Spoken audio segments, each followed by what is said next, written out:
everybody? Welcome to Season 1, Episode 8 of the Piledriver Podcast. I am your host, Daniel, joined by my other two hosts. Berman. You okay there, buddy? No. You okay? Well, I'm Chris. He's pissed that the Usos lost. We don't know that. We don't know that. Oh. Shut up. Oh. And SmackDown hasn't even been taped yet. How you guys even know that? Because I'm from the future. All right. You want to talk about that first before we go into the NXT UK? Well, since Chris decided to bring it up, I guess so. All right, yeah. So tomorrow night, Usos, RK Bro, undisputed WWE Tag Team titles. Who do y'all see winning this battle? I will personally go with the obvious answer. Well, actually, no. If you want to take this into account, let's look at RK Bro first before I go in and why I think the Usos will win. Yes, that spoils what I think, but I will say this. RK Bro have been an awesome face tag team. The main face tag team off of both brands for the past almost year, it feels like. And Randy Orton is one of only 3 people to have ever been the first ever undisputed champion. The first was Jericho in 2001 when he beat Rock and Austin on the same night. 2013 when Randy Orton beat John Cena. And now 2022 Roman Reigns beat Brock Lesnar. So, with all of that being contributed, if Randy Orton were to win the undisputed tag titles, he'd be the first wrestler in history to unify championships twice. That is huge. That is very huge. So, that there is that possibility. But when we look at the bigger picture, I think it makes the most sense that the Usos have 2 belts, just like his cousin. And that's just the easy way to roll. So, Berman, your prediction? Well, I'm going to go Usos. I always love Usos, and I think it's just their time to become the big bosses of the tag team division. Fair enough. And then for you, Chris? Dude, if it's the Usos again, I swear to God, you already did this with Roman Reigns, and look what's happening. He's a fucking part-time champion like Brock Lesnar. And I swear to God, once we get to the topic at hand for the next subject, if one of the Usos, like, something happens to one of them, what the hell are we going to do with the belts, Daniel and Berman? What are we supposed to do if there's, like, one person missing from that equivalation? So they better not win. They should do unifications. This is so dumb. I don't like the idea they're unifying all the belts, but it's clear why they're doing it. They want to end the brand split. It's not allowed. The network executive said, no, we're going to milk it for all it's worth. This is going to fail just like it did in 2011. That's all I have to say.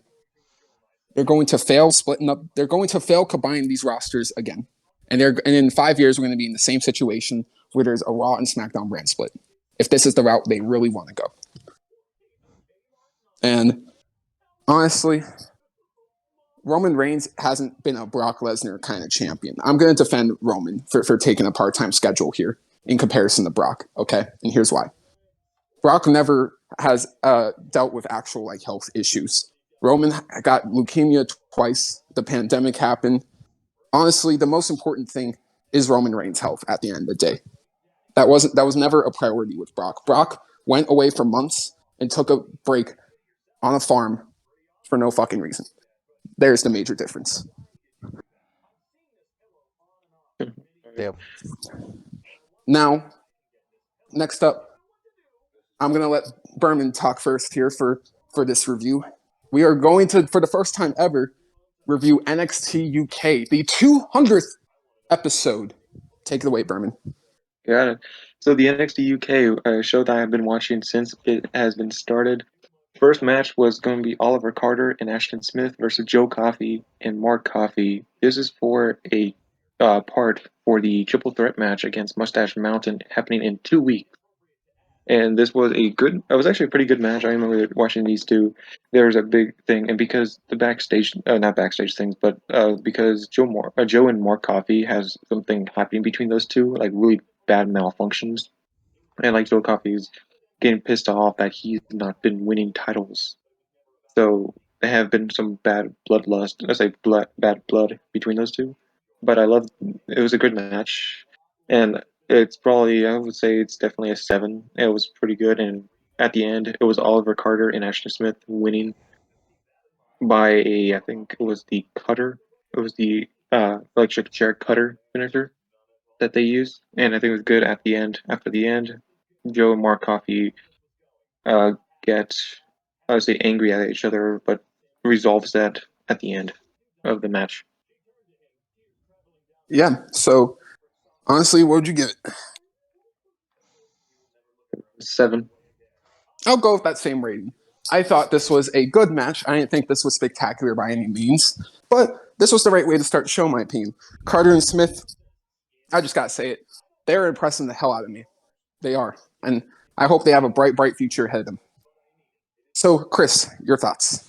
Give it a 7 as well. It wasn't well. It wasn't bad, but it was okay. It wasn't my favorite match of the NXT overall, but we'll get to it. So 7. All right, not your cup of tea. That's fair.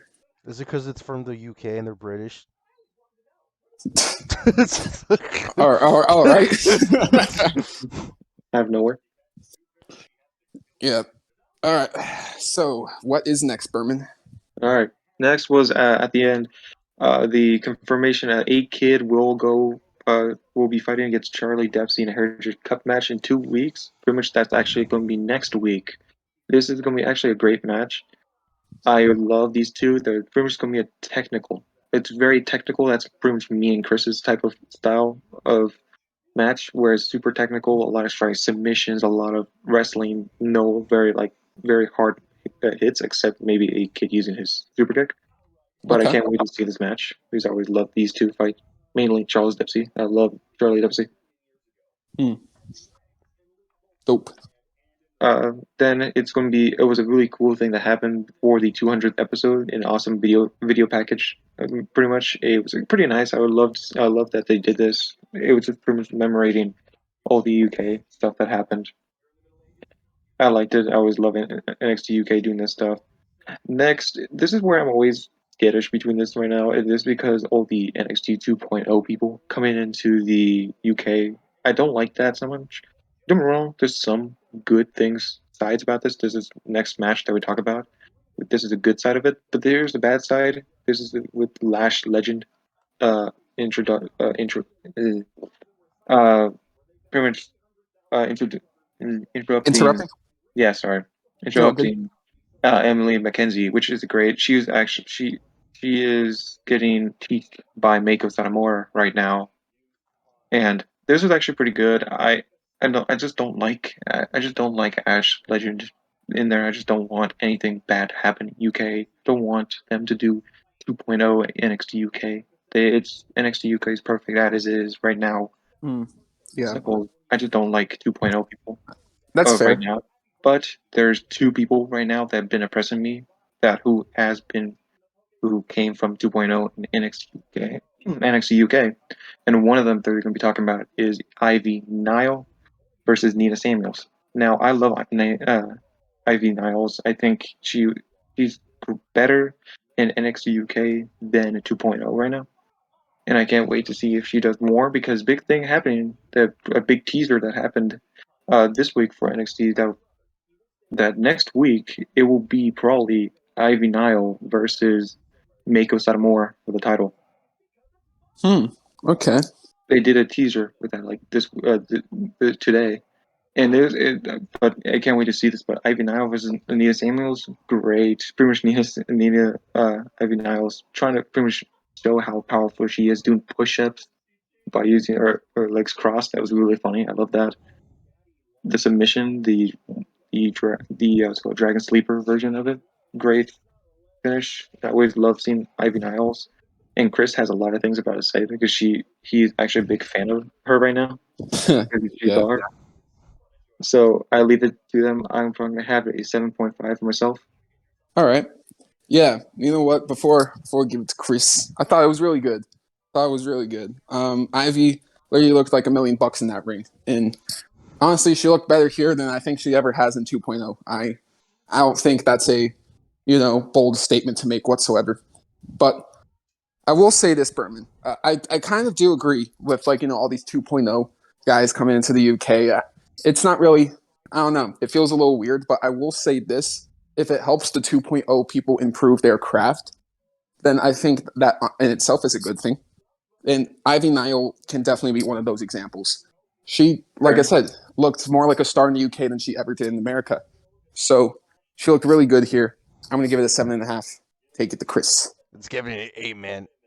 Ivy Nile killed it. I've never heard of her until today. I like her gimmick. I like her wrestling style. It's brutal.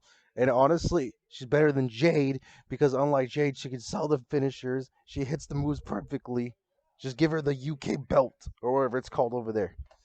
Great. All right. It is the NXT UK Women's Championship. Just give it to her. Over there. It'd be cool. Big thing too, the other one that's actually been improving in 2.0 right now is actually Von Wagner, which actually makes sense with his name. Kind of sounds UK if you think about it. So it actually fits him being in UK. He's been impressing me a lot, surprisingly. I hated him first, but now he actually looks a lot better in UK right now. So that's a big thing that's happened. Oh, wait. But here, yeah. I'm sorry to interrupt. One more thing I just have to say. On the other flip side of the, America people going into the UK, there are definitely some bad instances of it. Like, for example, when you mentioned Lash Legend, I have a controversial take. I do not like Lash Legend. Yeah, me too. So, yeah, I just wanted to put that in there real quick. It's completely fair. Everyone. I hope everyone has that same thing. That no, they don't like 2.0 people. There's only a few good cases of NXT 2.0 being good in there. Like right now, Ivy Nile, Or Von Wagner. Von Wagner, and Roderick Strong was a good one that they. Oh yeah, Roderick killed it with Ilya a few weeks ago. I got to that match. Great match. Yeah, but everyone else, just stay out, please. They don't need anything else. Those three should be perfect if they want to stay there in NXT UK. Perfect. Everyone else, get the hell out. And here's a good example. Next, we were talking about if there's anything else we're going to talk about. Oh, honestly, nah. I think I got all my thoughts out on the women's stuff. Here's the bad part of NXT UK. Now, Damon Kemp, who is cuts an awkward promo with Shaw Samuels, who is the best friend of Noam Dar, the Heritage Cup champion right now. And this is why you say what we said before. No 2.0 people. There are some good ones. There are some bad ones. Here's a bad one right now. Yeah, that was a bad promo. Yeah, I just didn't. I don't like. I always love Shaw Samuels and stuff, but I didn't like how they did his promo. I think the next promo is just as bad. Fair. Chris, you about to say something? Oh no, I was just gonna add to the point where like it was the most awkward thing I've ever seen in my entire life. Get the briskets, get the crumpets. It's not as bad as Serena Deeb. Oh no, we'll talk about that later. We'll talk about that later. Oh no. Yeah, we'll talk about that a little later, but first we'll talk about NXT UK. So next thing that happened was Dave Mastiff, Jack Stars, the tag team that we have, and a mob of Dempsey in a weird Godfather parody. Dempsey mob, they're technically called the Familia, which is probably one of my favorite things that's happening right now because I love Dio Man. It's probably one of my favorites right now in NXT UK right now, and Dempsey is probably number 3 for me. So this is actually, it was funny. It was kind of funny, but I know a big thing that happened this week too with Dave Mastiff and Jack Stars. We talked about maybe next week or so. I love them. Actually, I always love Dave Mastiff. So far, they've been doing so good between those two as like tag team wise. So I can't wait to see them more as them. And it was interesting. They did have a match this week it was Dave Mastiff, Jack Stars versus Steel Man and Roham Raja, which is a pretty good match actually. but we talk about that probably next week or so. So that's pretty much what happened. Now, here's an interesting part. So I already know what's going to happen, but it's interesting. So seemingly, Kenny Williams has been harassed by this person, this masked man. This masked man is Tiger Tawan, and it's no surprise this person he's been just getting harassed by these guys. But if no one knows who this guy is, it's completely simple.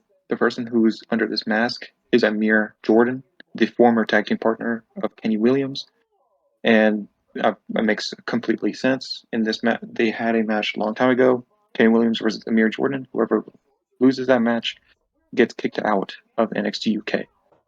So this is his revenge, Amir Jordan's revenge for against Kenny Williams. So Okay. I so like that. and I know it's 100% Amir. I don't think there's anyone else that it's not Amir.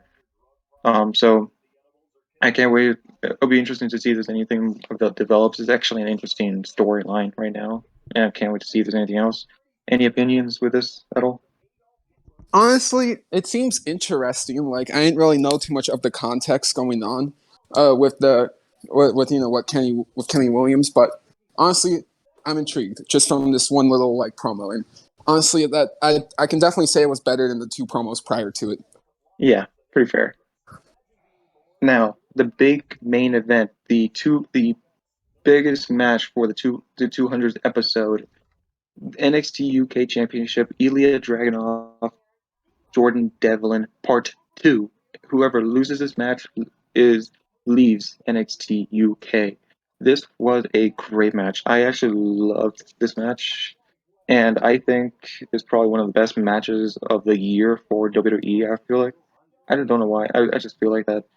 And it's all these great counters, all these great setups to every type of move. The Torpedo Moscow, the Devlin side finisher he does, the Spanish flies, the headbutts, which are probably the most brutal to me. The biggest part that I actually made myself cringe, made me feel the hurt, was that part where Jordan Devlin did a brainbuster on top of the turnbuckle, and it just looked so bad. I just felt that how bad that hurt, and I was like, man, that hurt so bad. But a great match too. The end there was a it was and the ending was off because of what happened.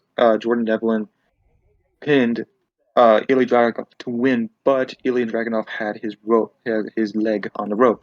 So Johnny Saint came down and says, "No, this match is restarted because of what happened. We don't want this end in a bad match." So restarted the match. Again, started actually really good. All the headbutts, it started pretty much a regular match again. But at the end, Ilya Dragunov won by two torpedo Moscows, one to the back of the head, and one straight through the face.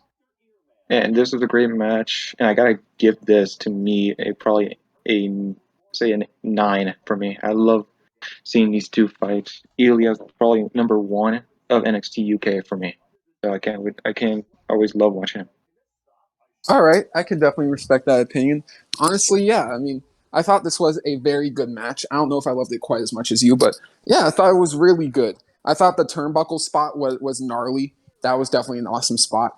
But the part that really caught my attention was that false finish, and then the bell rung, and basically Devlin picked Ilya back up, and Ilya just had butt him on the way back up. That was easily the best part of the entire match for me. Like Yeah, that was just sick. That I was love such a it. sick counter. But yeah, like I thought the ending, like when after they rang that bell and after the false finish, I literally felt like I was watching like perfection at that rate. It got so freaking good towards the end. It was so good. Um, so I will say this. I would definitely go back and watch this match again. I really thought it was really, really good. I'm going to give it an 8. So what do you guys say, Chris? Honestly, dude, I'm gonna give it a 9. Just for the fact that there is many bumps and many great montages between these two dudes, and unfortunately, Jordan took the L, and I was kind of rooting for him, but Dragunov kind of came in like sneaky-ish, and then there was like that 1, 2, 3 false pin that you mentioned earlier, and the turnbuckle fucking finishers. It was just great, man. it's definitely a classic and shit. Because of this, I'm just probably gonna end up watching UK more and more often, kind of like Berman is right now, because it's so good. Don't sleep on NXT UK. Fair statement. It's probably one of the best things that's happening in WWE right now. NXT 2.0 sucks. Raw and SmackDown fairly sucks. Probably SmackDown today, this Friday will be pretty good, but everything else kind of sucks. NXT UK probably one of the best things that WWE is having on there right now. So Yeah. don't sleep on it. Just you gotta watch it. It's just 1 hour pretty much, so it's perfect. Honestly, yeah, I can agree with Berman. I knew NXT UK was around since 2018. It was one of the best promotions around the world, and I, for some reason, just for some weird reason, never got to it. But now I'm very glad I have, and I'll definitely be sticking around to watch. So so this was a good first impression. Good show. Definitely worth the hour. I'm gonna give it a 7. I felt like some of those segments definitely held the show back a little bit for me personally, but really, really good wrestling for that hour. I give it an 8 for myself. And I'll give it an 8-2. All right, sweet. So yeah, that was our NXT UK 200th episode review. So yeah, pretty good episode from what we all have to say.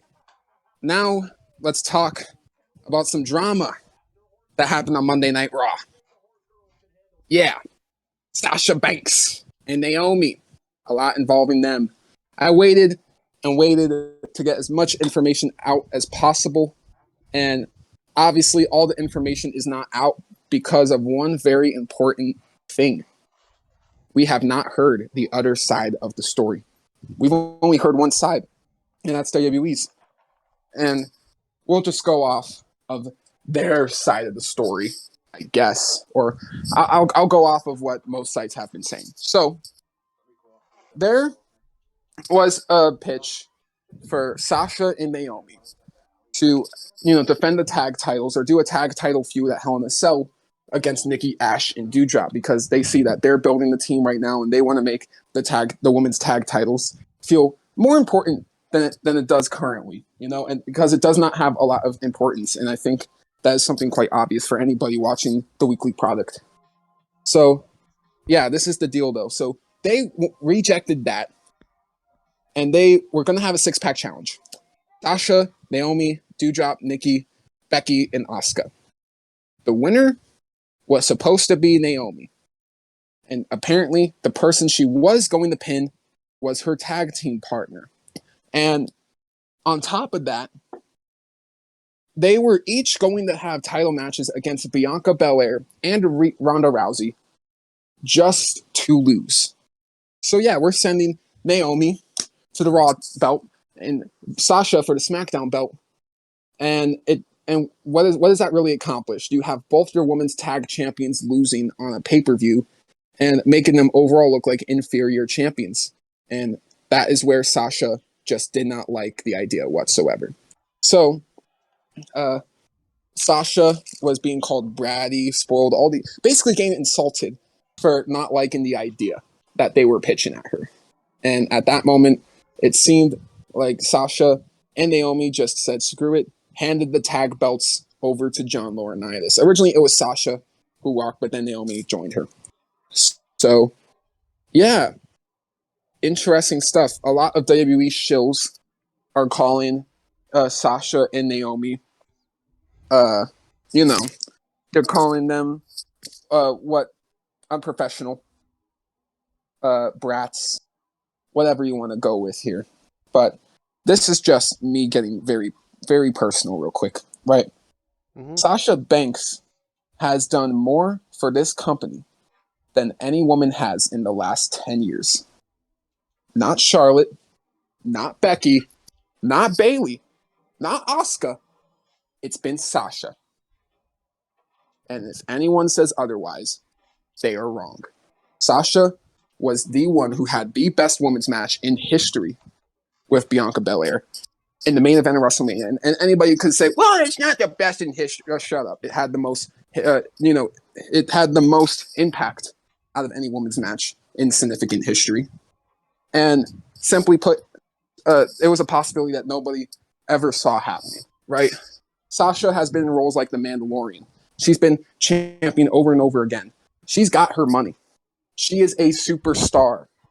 And most importantly, the part nobody wants to hear, Sasha Banks can leave WWE and become an even bigger star than WWE has ever made her. So that's all I have to say. She is completely justified in walking out because she knows her worth and WWE don't. Well, I say, yeah, completely fair. Sasha, Naomi, it's stupid what they did to them. They should not do this. I'm just going to quick message that they should not have done this. They should just let them be tag team champions and still be world titles if they wanted to, like what Bailey and Sasha did in the first place most of the time. So Yeah, I don't know. So I don't have any words. To me, it's just so surprising why they do this to these great women. So that's it's all I CM can say. Punk all over again. Yeah, that's all I can say right now. Except this time, I think Sasha is even more justified than Punk. What do you think, Chris? Sure. I mean, at this rate, I'm not surprised because Vince is a piece of shit, and many of the Yep. upper dudes are. So Yep. Sasha Banks has every right, including Naomi, to be angry about the mistreatment. Because, dude, what's the point of building up as tag team champions if you're just gonna like get them squashed by either like Becky or like Ronda? Like, it doesn't It's make so sense. stupid. And they're not It's so jobbers. stupid. Like Sasha Banks is like bigger than WWE, and I know we had this conversation at the gym earlier this week where we're kind of discussing like if she wanted to, she could just upright just leave. Yeah, We could like literally take her talent like elsewhere.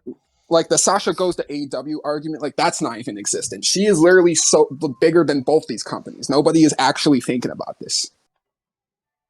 Exactly. It just seems stupid. And I don't know why people are getting upset, like, oh, they should just take the punishment. Like, no, they shouldn't take the punishment. They're not jobbers. They're not mid carders. They're Yeah, better than exactly. this, and they redeemed themselves years ago.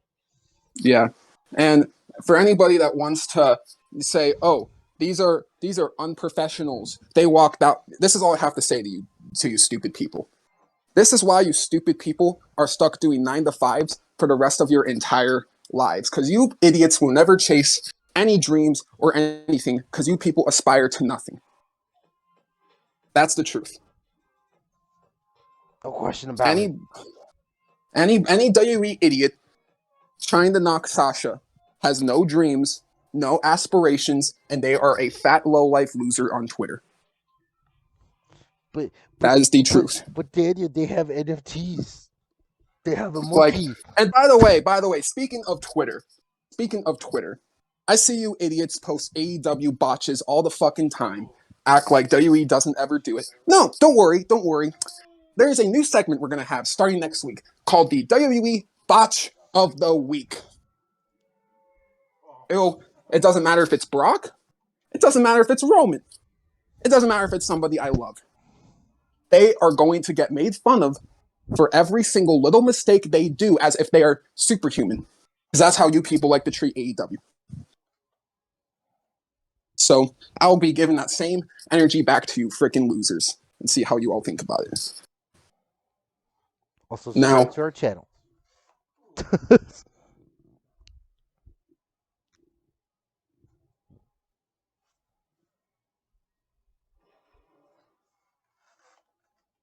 Hello?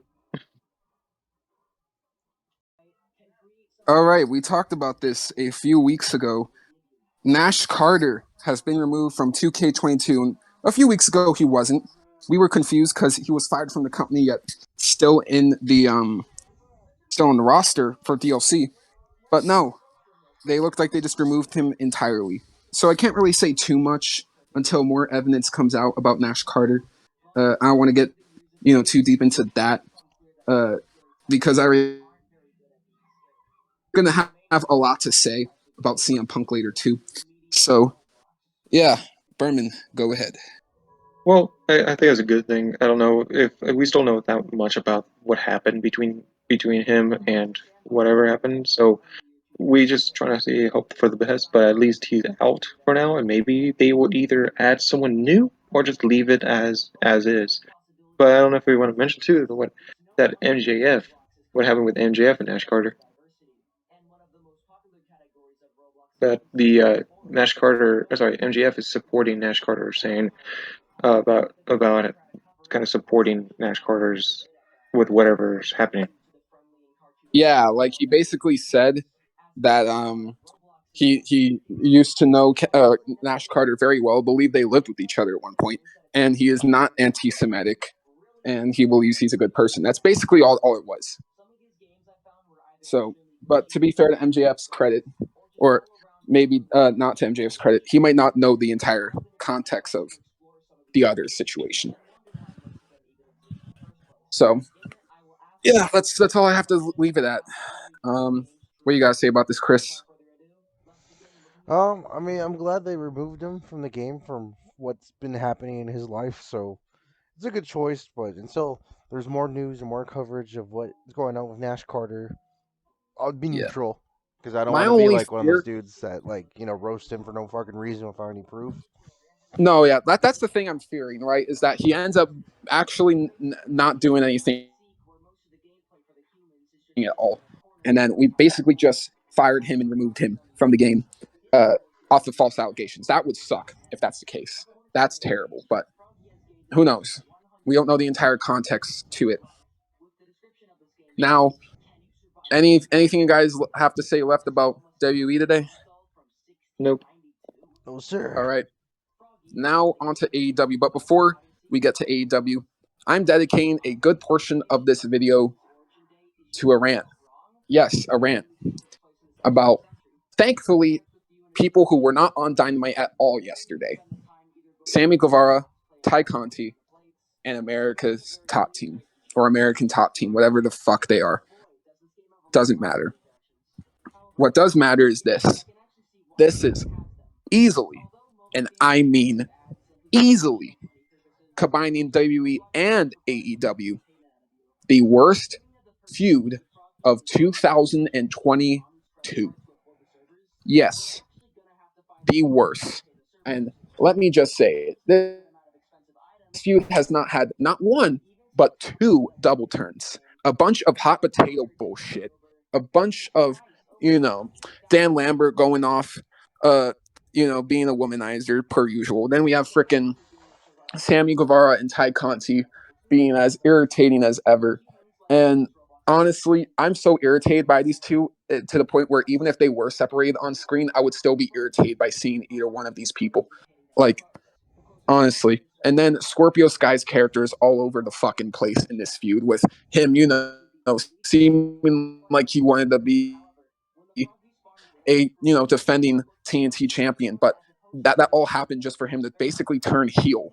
Not even 2 weeks later, after he freaking turned face, like it doesn't make any sense to me.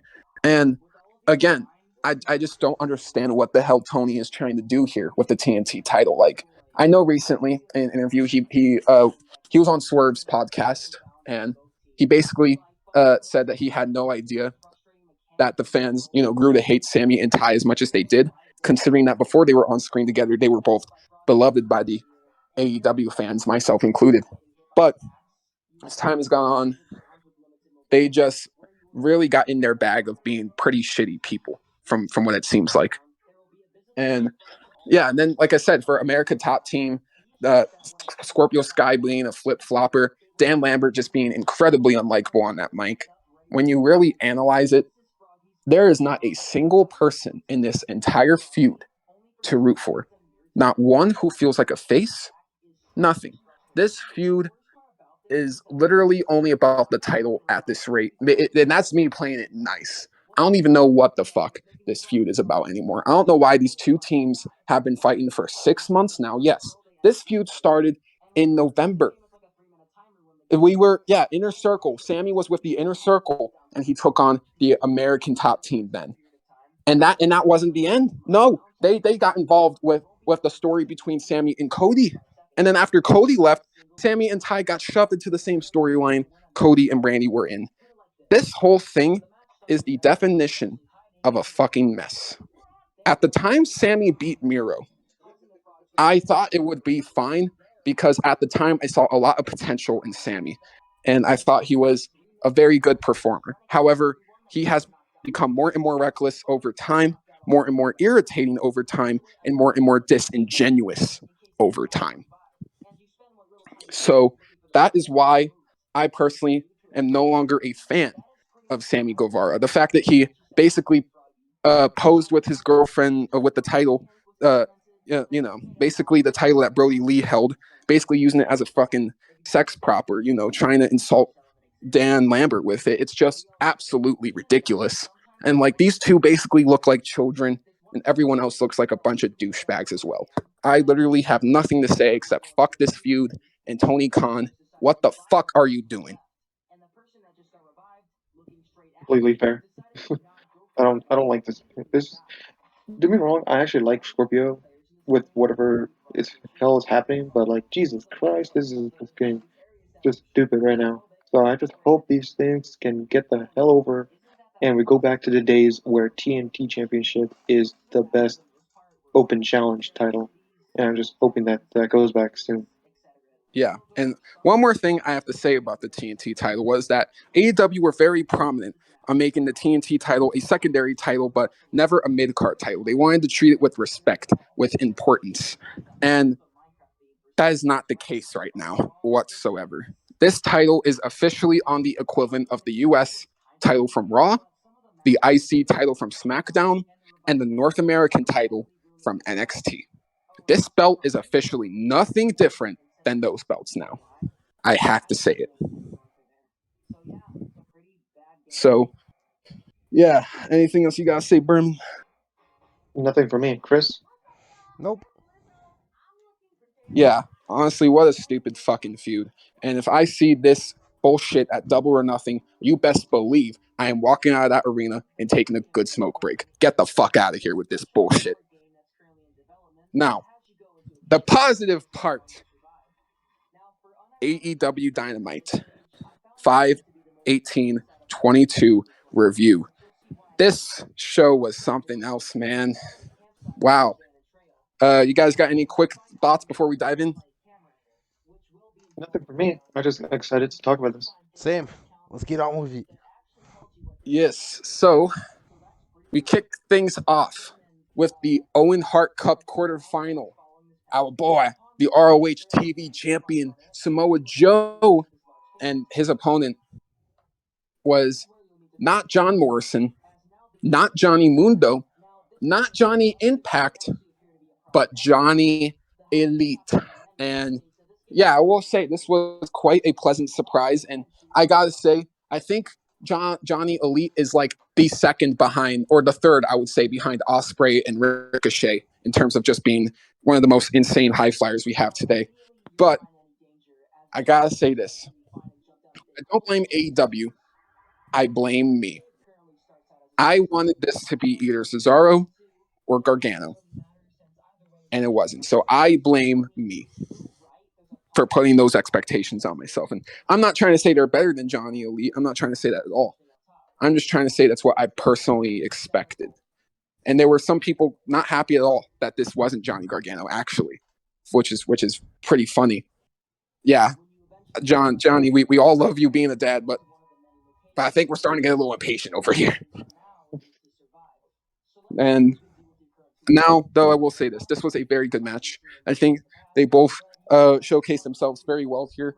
And even though Johnny Elite lost, he was able to look strong in defeat. And I will say this, if they brought in Johnny Gargano or Cesaro just to lose, I think I would have been more pissed off. So honestly, this was the right decision, looking at it as a whole. So, and originally, before this Joker concept even happened, I was saying Samoa Joe should win the tournament. So yeah, I'm really hoping that I'm right here. I'll talk about that more later, about the tournament. But as of right now, I think this was very good. Samoa Joe advances to the semis. I'm going to give this. Yeah. All right. I love this man. I love what happened. I love Johnny Elite, and I love Johnny Mundo when he was in Lucha Underground, and I can't wait to see more of him. I'm hoping that maybe the staple from Lucha Underground comes back, the Slam Town. I can't wait to see if that maybe happens.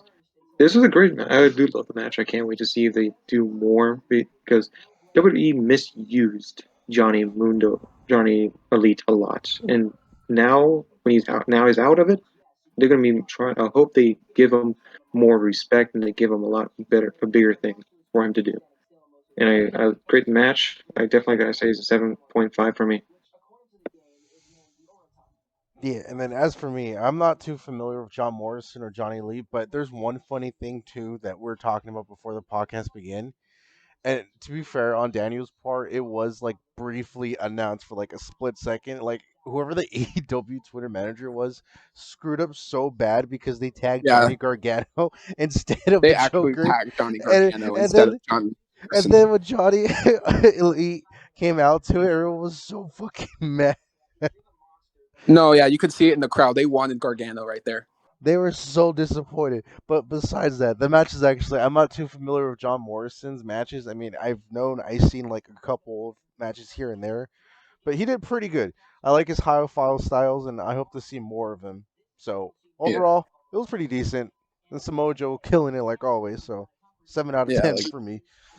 I get it. I get it. Like I feel the same way. Honestly, like it's not that oh well, we don't like John Morrison. Why is John Morrison? It's not like that at all. Like fans like John Morrison. It's just the fact that we all wanted the other Johnny here and didn't get it. So I'm a part of that crowd. I was kind of upset about it. I can't even deny it.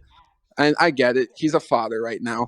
But for fuck's sake, Johnny, abandon that kid and return to the Oh wrestling business. We no. need you more than that child. Okay, Vince. God. No, but for real, I hope Johnny Gargano is really enjoying the good life right now. I just miss seeing him wrestle, dude. I really do. He's literally one of the best on this planet. I just miss him. I just miss him. The wrestling world does not feel the same without him. I just have that's a definite truth. So, yeah, after the match, Best Friends saved Samoa Joe from an ongoing attack by the worst staple in AEW history, potentially Lethal and Friends. Fucking end this shit. Jesus Christ. What? Why? Why are you doing this with Samoa Joe? Just why? So dumb. Now, next thing, the Young Bucks got destroyed by Matt Hardy for the second time in a row this week. The first time was on Twitter. Matt sold it to the Young Bucks straight that the Young Bucks are nothing but a bunch of bitches compared to the Chad Hardy boys. And it happened once again this week on Dynamite. The Young Bucks literally dressed like fucking idiots, and they are fucking idiots. And that's why they are going to lose to the Hardy boys. No, they're Very, not. very much. No, they're not. Don't you slander them again, you son of a bitch. Don't you No, fucking slander them. no. They're not going to Fuck lose the to Young a Bucks. bunch of Fuck the boomers Young Bucks. and their Fuck 50s the and Young 60s. Bucks. Fuck the Young Bucks.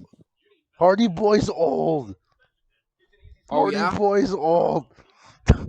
Oh, yeah? Well, Young Bucks are pansies, and Hardys have actually been to war. Young Bucks never have. Whatever. Just get They on with have it. been to Yeah. Have Young Bucks ever put on a banger as good as the Triple Threat TLC match? Nope. They never will, and they never did. the cage match. Yeah. That's not as good as the ladder match. Come on. Well, it was fairly up there. Like, I'm sorry. I gotta discredit the Young Bucks so much here. Why are we comparing the Young Bucks to the Hardys? Yeah, you're right. The Hardys got nothing on the Young Bucks. They're just that they're fucking No, old. They're just as Bucks simple got as nothing CM on the Punk. Hardys. They shouldn't have won the Usos episode alone. Okay, anyways. Get on with it, Now, Daniel. Yeah, that's right. Move on. no, shut the fuck up. Next, the second match on the card is with our guest commentator, CM Punk. The AEW champion, Adam Page, in a non-title match against Kinosuke Takeshita, who recently made his Rampage debut against Jay Lethal. He looked pretty good, but he looked a lot better here, I gotta say. Wow, this was a banger. So I like the storytelling bits, especially with the ending where, Adam Page hit the go to sleep, similar to how Punk hit the buckshot lariat last week. And, simply put, Adam Page is definitely more frazzled with CM Punk than he is in comparison to Adam Cole. We can already see that. Does not seem to be very prepared for CM Punk, and I will say this: I think Page will win against Punk if he turns heel. That is the only way I see him beating Punk. There is no way he beats Punk clean. I can't see it. It would be fairly interesting, I gotta say. I always love. I can see him kind of turning heel right now, like all the teases of him being heel. This is a Yeah. great match. I love this match too myself. Or maybe this is what they're doing. You know, remember that TNA story from 2012 between Austin Aries and Jeff Hardy, and it slowly turned Austin Aries heel. Yeah, I do that. I know that. That's how I'm thinking about this feud. Adam Page is in the Austin Aries spot where, you know, he's the champion, but he is clearly threatened by his challenger because he has years of experience on him. It'll be interesting to see. I kind of hope they actually would do him as a heel. I think it would be an interesting twist to I think him as a heel would be an interesting twist. But man, I'm rooting for Punk so hard. I'm rooting for Punk to win so hard. There's just no doubt about it. So yeah, the match was amazing though. I'm gonna give it a 9. And Punk and Page had a little stare down afterwards. That was whatever. So Berman, your thoughts? Well, I do love this match. I love that. I love how it is. I can't say his names that much, but his opponent did so good, like so many good stuff, like the knee strikes, all these great moves and stuff. And Adam Page did fairly the same thing. It was great to see. It's a great match. We don't want to do any politics, but I want to mention something that was kind of nice. I like how what did that was CM Punk's shirt. It didn't mention that much, but I liked the shirt, and it was just such a fun thing that he was wearing. Indeed. I actually thank you for reminding me. Thank you for reminding me. I cannot believe I was about to go without even saying anything. Yeah, CM Punk coming out with that kind of shirt. I gotta say one interesting thing. Both times he came out with an abortion rights shirt, both times were in Texas. I wonder if he's trying to say something about Texas. I think that's completely true. It is a very funny thing, and I think that's very much true. Not a lot of people in Texas. No offense to anyone who's from Texas listening to this, we don't disrespect you, but you are not. You're really against abortion a lot, so that's why CM Punk is probably going rooting for abortion against you guys. Yeah, a good portion from Texas are definitely against abortion rights. That's for certain. Yeah. But I will say one thing and one thing only, because I don't think this is a very political thing to say. I think this is more of a common sense thing to say. Okay? If you are a man talking about what a woman should do with her body, just do the world a favor and shut the fuck up.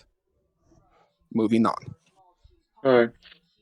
Yeah, I love this match. I definitely would give it a 9. I love the ending with the GTS. That GTS looked pretty brutal. It looked like it was really just knocked him out.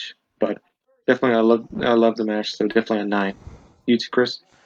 This match is getting a 10, guys. A 10. Wow. Konosuke is so fucking awesome, dude. The moment I saw him on Dark, I was just like, nah, this kid is going places. Give this man the TNT belt or shit, even the World Championship belt. Because, god damn it, he can sell. This match is so good.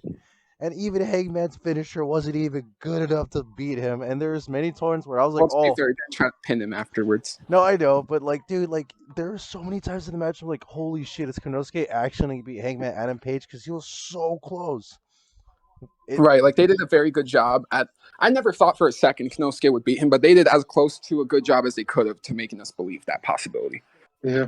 Oh my god, the match was so good, and I just hope they do Konosuke better because I get it. He's 4-3 now, and my biggest fear right now is that they're just gonna have him like lose like consistently, and I'm like, no, you I do think not it's do more.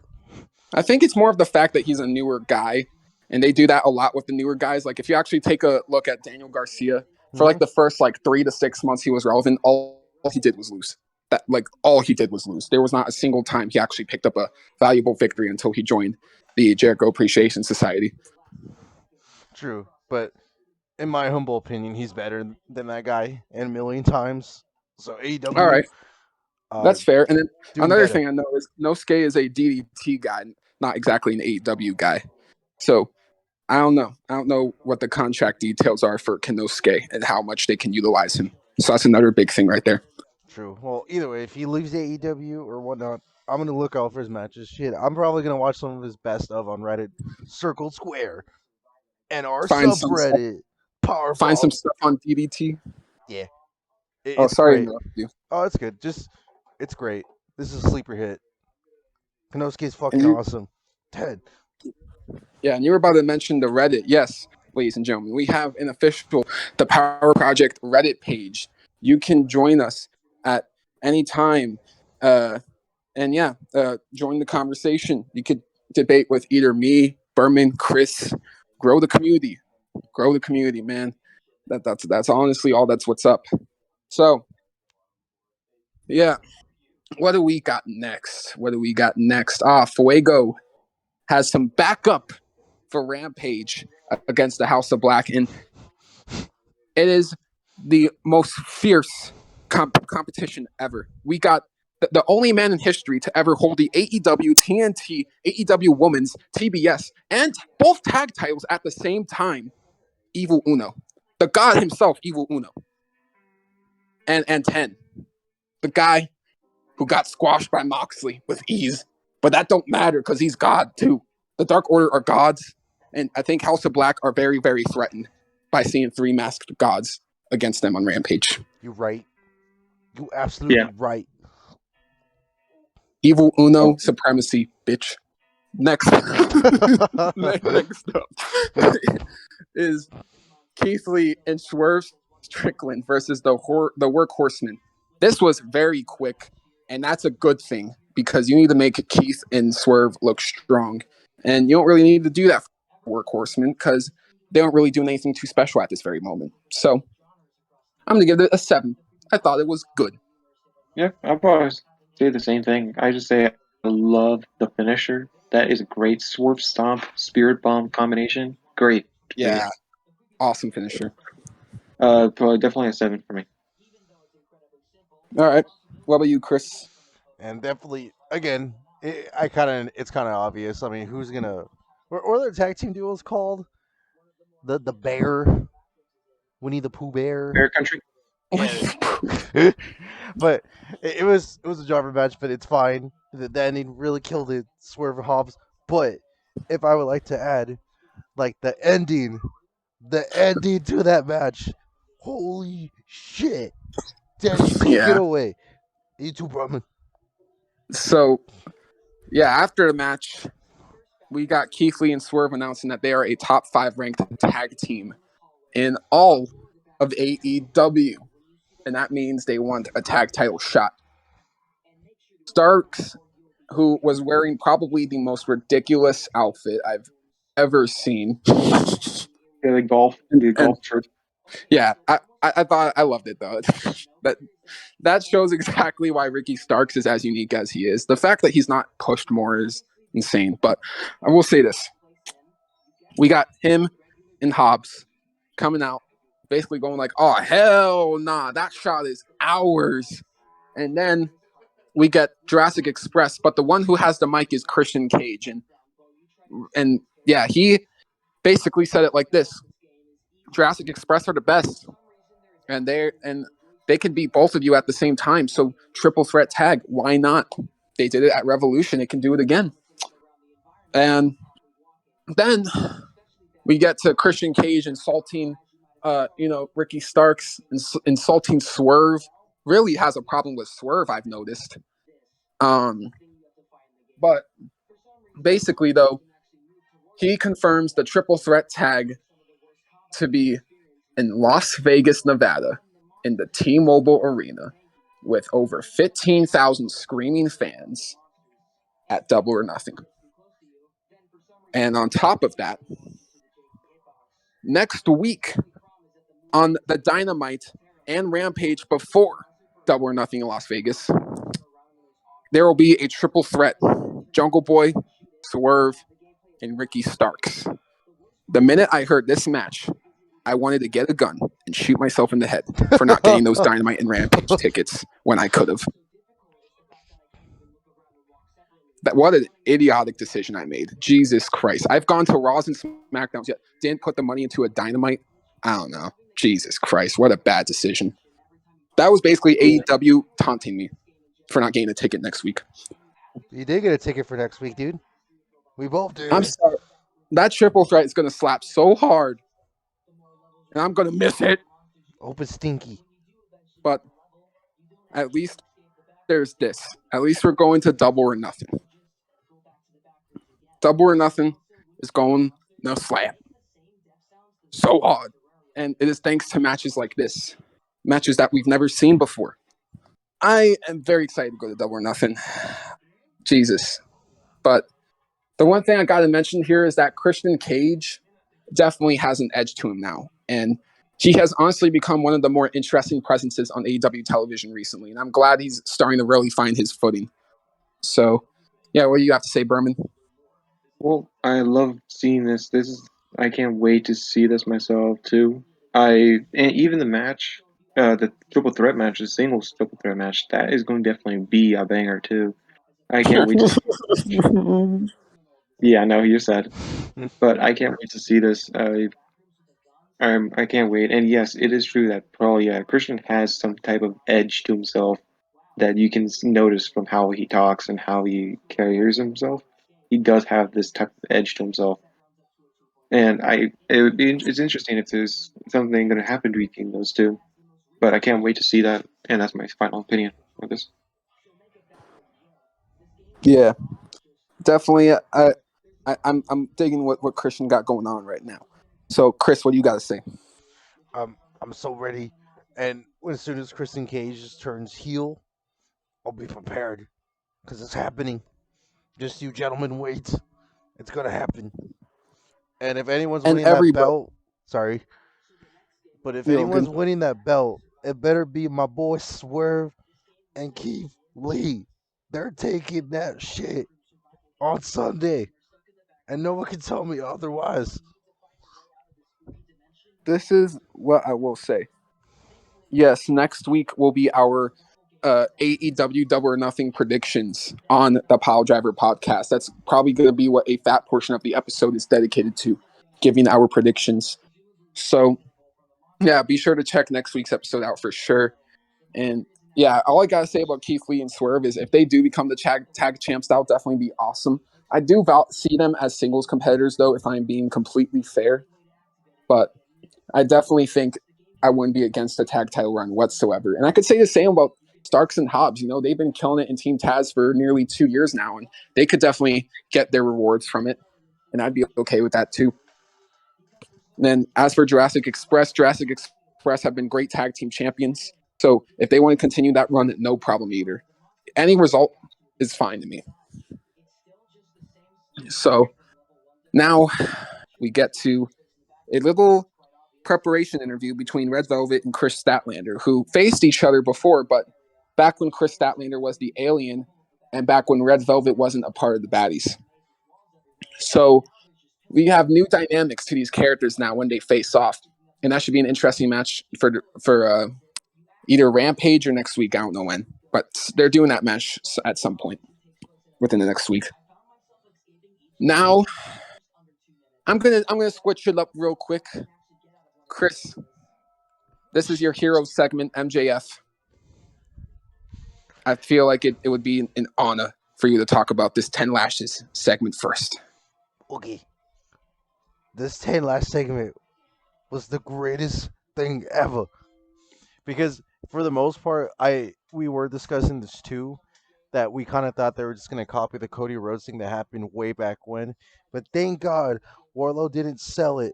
It was so funny just seeing MJF losing his shit. And the only way he got to Wardlow is by hitting him with a low blow and just fucking hitting him with the belt. It was the most Chad shit I've ever seen in my life. And I'm like, yeah, you kick his ass.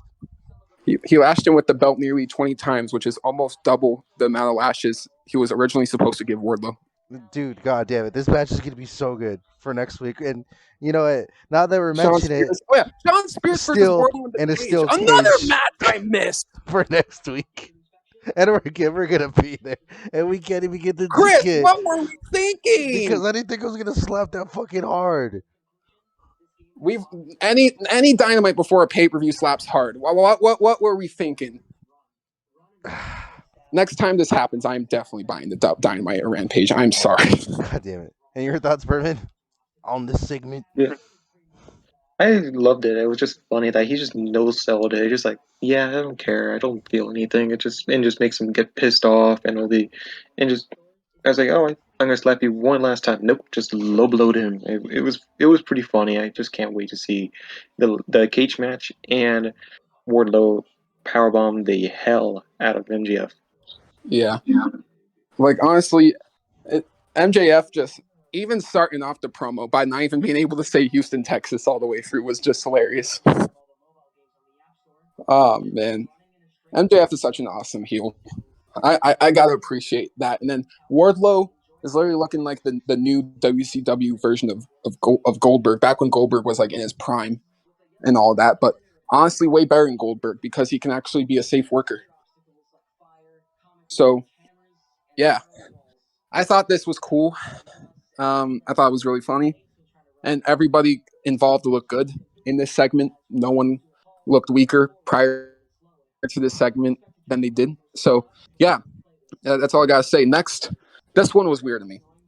Trent, oh holy crap, Trent and Rocky challenge FTR, and they're basically calling out that they want all the belts: the ROH, IWGP tag, AEW tag.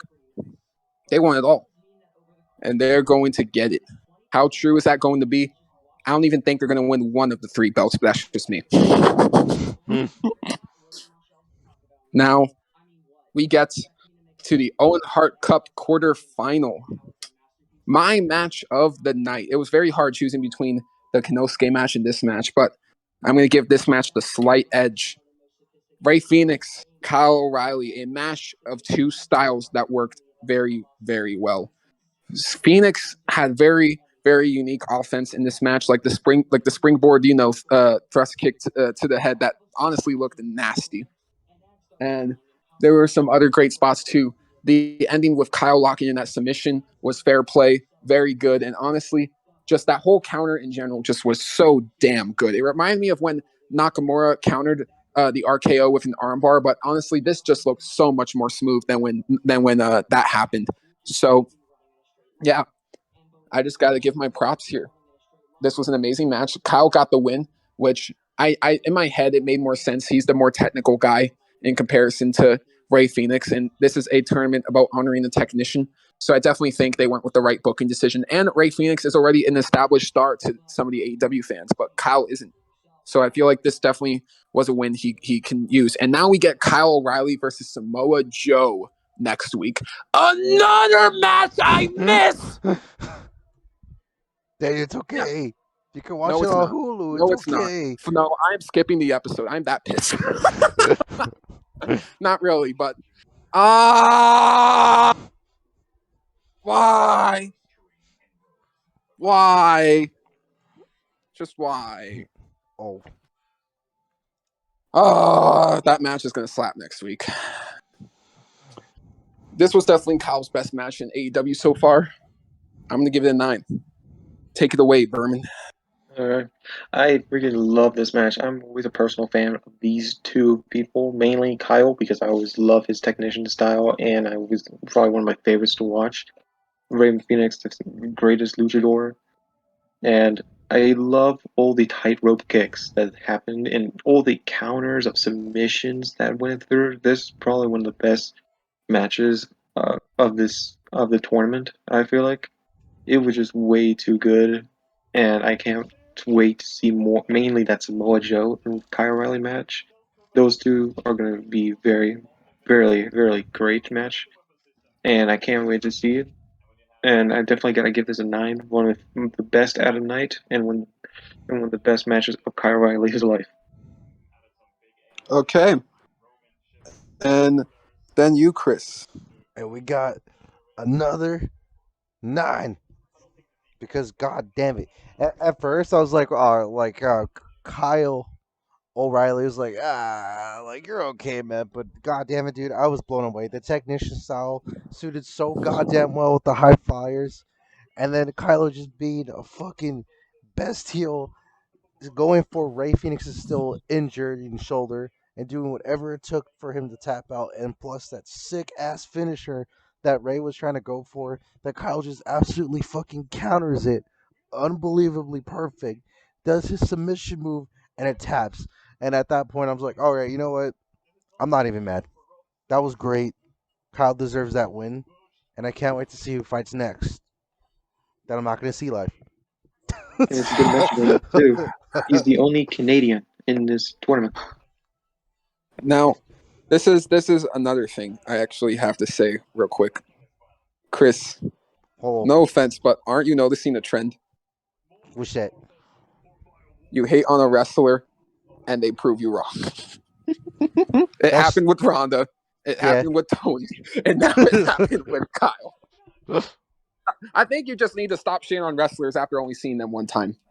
No, because I'm a wrestling fan, damn it. Until you're convinced otherwise, you're just like, fuck this person. You know what? Fair, I guess. I mean, not fair, because that's guilty before innocent kind of. That's how we should run this country. That's how we do run the country, and look at this.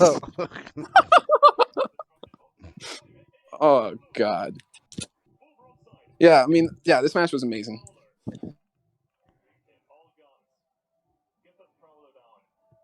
God. So it's so good, man.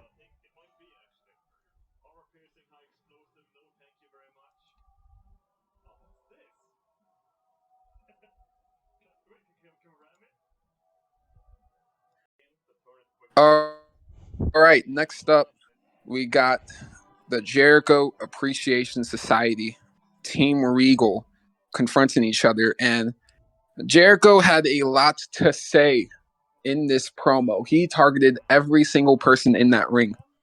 He started with William Regal, basically talking about his past, saying how he, abused alcohol and other sorts. And basically, if it wasn't for his past, he could have been a legend like Jericho because he had so much potential, but it was all just wasted. And then Santana and Ortiz, he gave them all of their success. The best, that when they were at their best, that was when they were with Chris Jericho. Then we go over to Eddie Kingston. He called Eddie an idiot for not staying home after he burned his face and, basically made a joke about his wife. So then we go over to Bryan, where he called him the greatest wrestler in the world, but a squeaky clean nerd who has never taken a drug or done anything fun or cool in his life. That's basically how Jericho's trying to make it sound. But he said, but Bryan, so you keep hanging around these guys, you're going to have to be put into a program like Moxley. And, essentially referring to Moxley's whole freaking, dark period recently. And, but here's the issue. Here's the thing. A lot of people are blaming AEW for that. But here's the thing. AEW wrestlers have the freedom to say whatever the hell they want. And I guarantee you, Moxley and Jericho were cool enough to the point where Moxley let him get away with that joke. But WWE literally wrote multiple feuds, whether it was with CM Punk, Sheamus, it didn't matter. Multiple feuds about Jeff Hardy's problems. So y'all go ahead and shit on this all you want, but give that same energy to WWE if you're going to do that. Now, this is what Regal had to say in response. Regal said that he hit Jericho did hit some truths there, but there was one thing that kept him going on throughout the 21 years in the business, and it's that he would love to take Chris Jericho's toothbrush and shove it straight up his ass.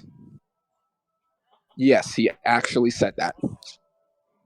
And then Daniel Garcia was like, nah. That's disgusting. How could you do that to someone? And Regal said, oh, don't worry. I did that to your toothbrush last week anyways. And Jericho was just disgusted at this rate. He was like, "What the hell, man?" And essentially, he said, "All right, I see what this is about. You people want to fight, and if this is a fight you want, this is a fight you'll get. We'll go back to the match that we created, the third ever stadium." And before Jericho could finish what he was saying, Moxley interrupted and said, "Nah, nah, nah, nah, nah. I ain't doing that shit." And I thought it was hilarious just how simple he wanted to insult the Stadium Stampede. And he's never been a part of the Stadium Stampede, and we all know why. That is not Moxley's thing at all. That's just not. And so him being like straight up like, "I ain't doing that shit," that's pretty expected.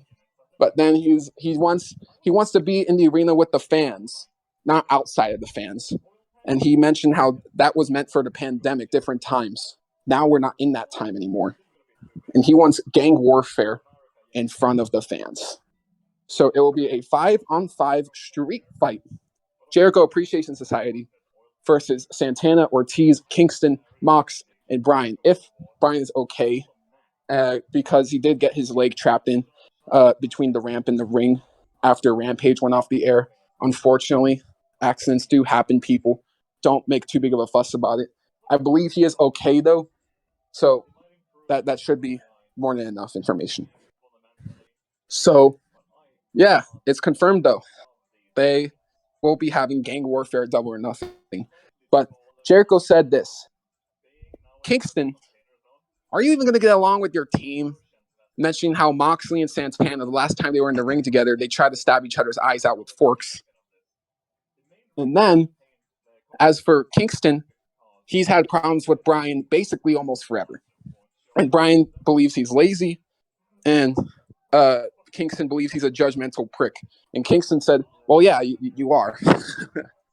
And then he wanted a fight right then and there, not at Double or Nothing, but Jericho Appreciation Society didn't give him what they wanted. Then Bryan tried to stop him, kind of like trying to say, "Hey, think this through a little bit more." But then they just started shoving each other, almost got into a fight. Regal got in between. Mox didn't look like he gives a shit. He gives a shit. But hey, thought it was a great segment. Some people thought it went on for a bit too long. I don't think that was the case, but time management was a big issue, and that's something we're going to have to talk about after this segment. So, Berman, what do you have to say? I love this. It was so good. It was so funny. I was like, man, how these are really good roasts. Pretty much, they really insulted these guys like to the point of like it hurts. Like it was good too. I loved how they did that, and they how Regal retaliated. The end where I love that you said. I love that Kingston said, "Oh yeah, I said that. Yeah, he's a prick. That's true." And I just love that he says, "No remorse or no, I didn't say that. No, I did say that." It was so funny, and that was probably my favorite thing that he did. And the end of the fight, it was great. I I can't wait to see this great all out warfare. Yeah, I agree. This match is going to be fire. What do you got to say, Chris? I don't know about you, Daniel, but like William Regal's comeback was so fucking dumb. There was nothing he could have said to clap back because Chris Jericho was just so evil and mean, and it hit so Jericho was in his hard. bag here. He cut an insane promo. It was so good. And William Regal's like, "Oh yeah, well, I shoved a toothbrush up my ass." Got Honestly, him. I Got. do judge Chris. I do judge Chris Jericho a lot, but the reason why is because I know deep down he could still do some of the best work out there, like this. It, So it's great. I'm glad it's not a stadium stampede matches because those matches are cringe. I still don't like them. I mean, we each have our different opinion. I enjoyed them due to the creativity of it, and again, it was a different time. Mox making the point like, yeah, we're not in that time anymore. We're not doing that shit. That I get it.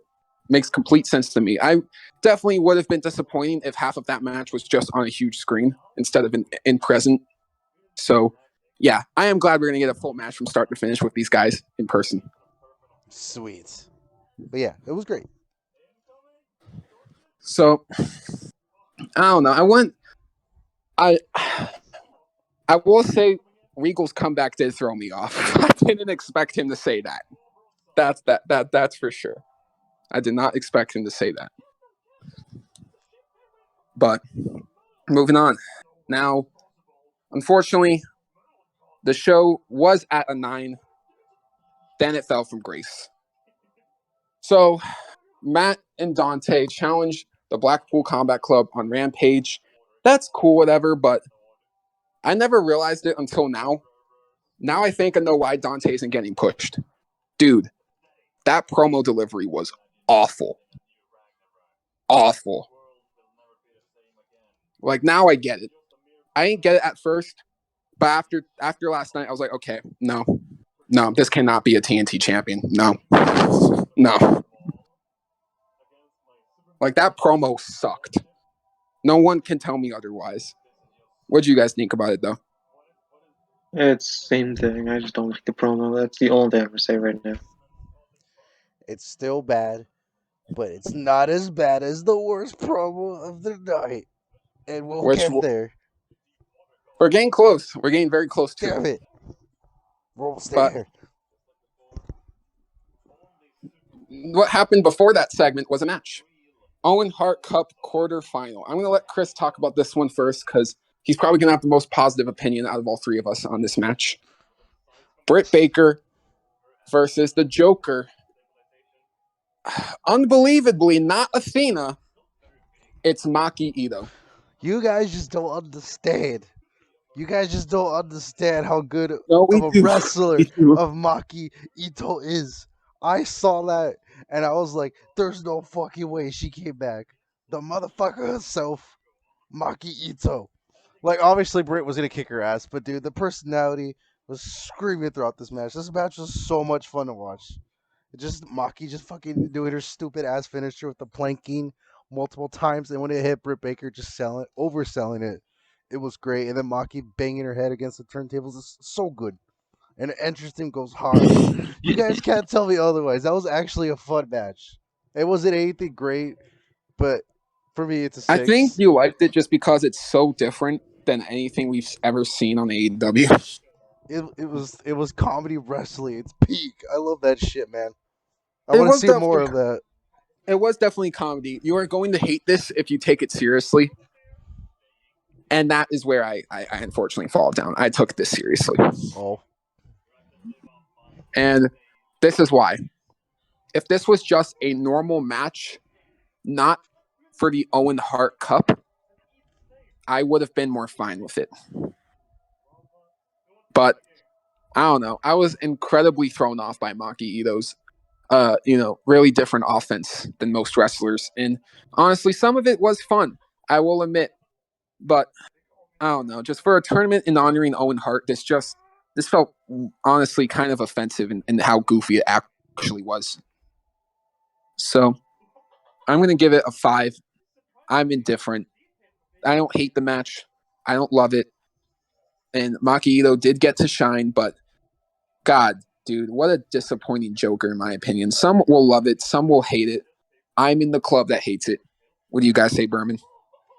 Well, it's pretty much I'm gonna be probably siding with you, Danny. I really did not like the match. It just did not support it. It should not be a match in this type of tournament. It's honoring a dead man, one of the best, Owen Hart. Actually, like, it's true. It's honoring Owen Hart. Yeah, and they shouldn't have done that. So that's why I think it pissed me off more, because Athena would have been the best. It could have been another character. I don't know who else would have been a better one than Athena, but like someone better, like Maki. I'm serious. Like, it was funny. Yes, it was not that funny. It was like a jackass, kind of like a jackass sequence, but it was just so stupid too. It's not supposed to be in a tournament to honor a man.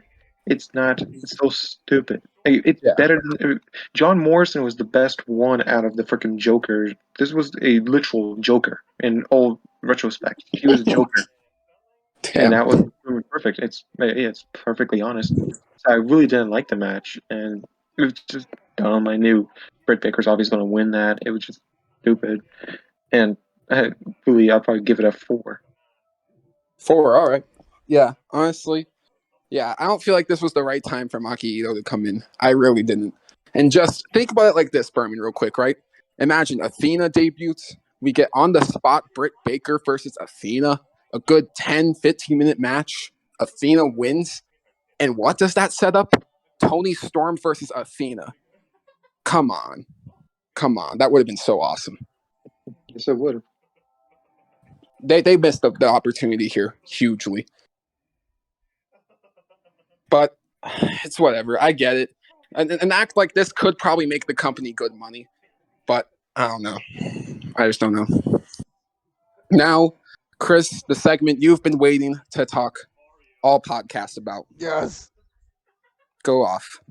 Can we just acknowledge that Serena Deeb will never be taken seriously? She's a great wrestler, but god damn it, dude, she can't talk for shit. She was stumbling her words. I'm not much of a speaker myself anyways, but I'm pretty sure if you gave me the mic, I could fucking do it like at least 10 times as better. Cuz her whole thing was, oh my god, her whole thing with Dustin, like her like, "Oh, you're just fucking you're irrelevant, unlike me." And I'm like, "No, bitch, shut the fuck up. Nobody knows about you except for your stupid feud with Sheeta for like almost 3 years now. Like, get out of here. Nobody likes you. Nobody likes you. Okay, go away." And Thunder Rosa, I have the same complaint too because she can't do promos to save her life either. No. She I can't disagree do with it. that. I disagree with Ass, that. Serena Deeb, go talk to MJF. He'll I'll teach you. I'll let you have Serena Deeb. But Thunder Rosa? She can't talk either, bro. Dude, she's just as bad.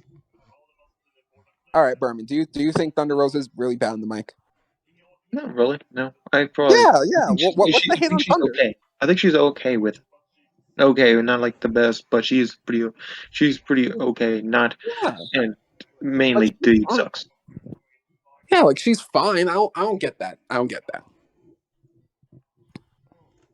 I do not get that one bit, Chris. Okay. But Deeb, I'll give you. I like Deeb a lot as a wrestler, and I think Rosa and Deeb are gonna have a great match. But there are two major issues here.